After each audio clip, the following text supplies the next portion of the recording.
Swift. And ladies and gentlemen, at great expense to the 6PR management this afternoon, here is the wonderful Mr. Diesel. How you going? That was it. That was very good. Lovely to have you back here. It's a very expensive intro. You're in great company. Have you done the Quarry Amphitheatre in the past? No, I haven't. You're going to love it as a venue. It's in City Beach. Because you're in there with people like James Morrison was here recently with Denny Hines, Boom Crash, Black Sorrows, Ross Wilson, the Whitlams, just to drop a few names. Very nice. So you'll love it. How are you going? Oh, very well. Yeah, I've had a great summer. Even though it's, well, when I say great summer, technically we haven't had a summer where I live in Sydney, but it's been amazing that part of the world. But I guess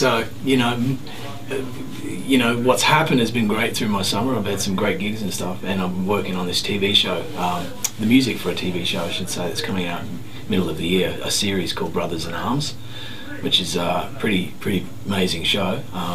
What's that about? Nothing. It's set in 1983. It's about the whole the Australian biker scene then, and I guess episode 6 comes with the whole Milperra, what happened in Milperra. So it's quite a, I guess it hasn't really been depicted in quite this way before. So it's an amazing cast, and the writing is incredible, and it's given me a lot of opportunity to write music for it. Who's producing that? It's produced by the same people that did Underbelly. So yeah. Well, those guys know what they're doing. Yeah, no, it's really. I mean, I think TV is now the new movie in many ways. With shows like personal favourites of mine, like Breaking Bad and things like that. I mean, not to say there's still not great movies coming out, but it's definitely, the word TV show doesn't mean sort of any less than big screen now anymore. The productions are incredible. Well, what's it like to actually be commissioned to start from a role? Do you need to know the story to link the music into it? Yeah, and I read all the scripts reluctantly, because when I saw them it was about 2 feet high. Yeah. I thought, oh my god, but you realise there's not a lot of ink on each page actually. So, but you have to kind of know what's going on and you get to know the characters. Each character, the main sort of protagonists, I've written their own themes. Everyone's got a theme in this show, so, and it's not so blatantly obvious sometimes, but it comes back again, and after a few episodes you get to recognise those little pieces. And when you're writing that sort of stuff, Mr. Diesel, can I call you Mr. Diesel? You call me whatever.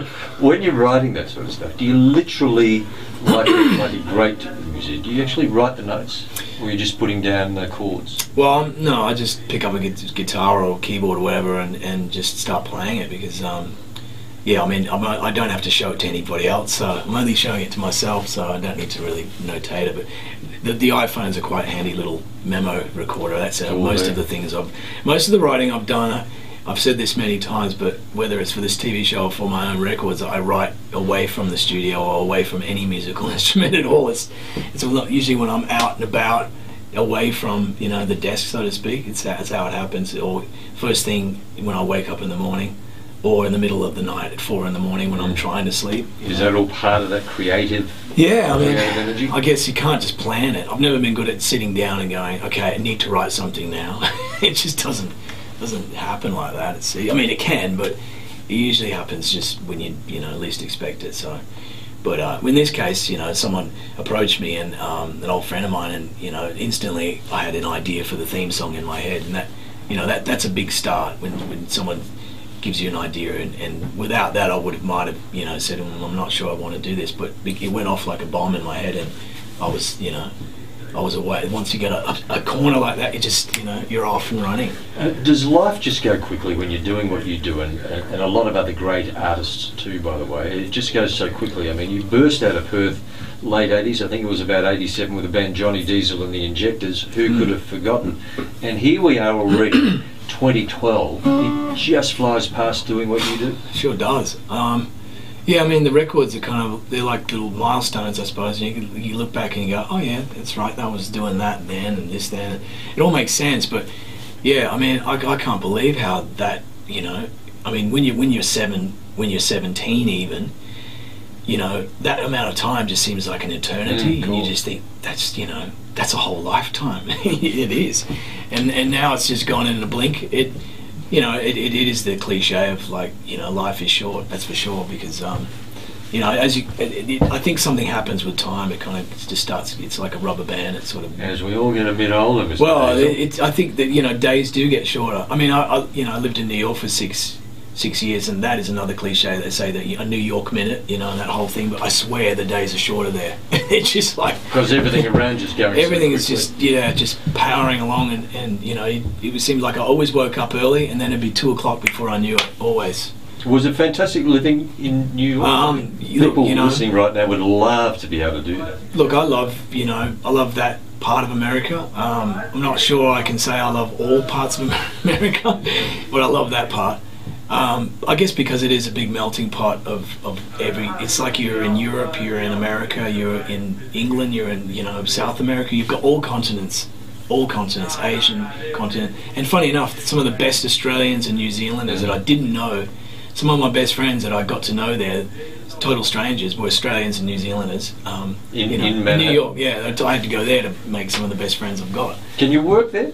Yeah, absolutely. That's what I did for 6 years. I didn't tour as much, which I missed.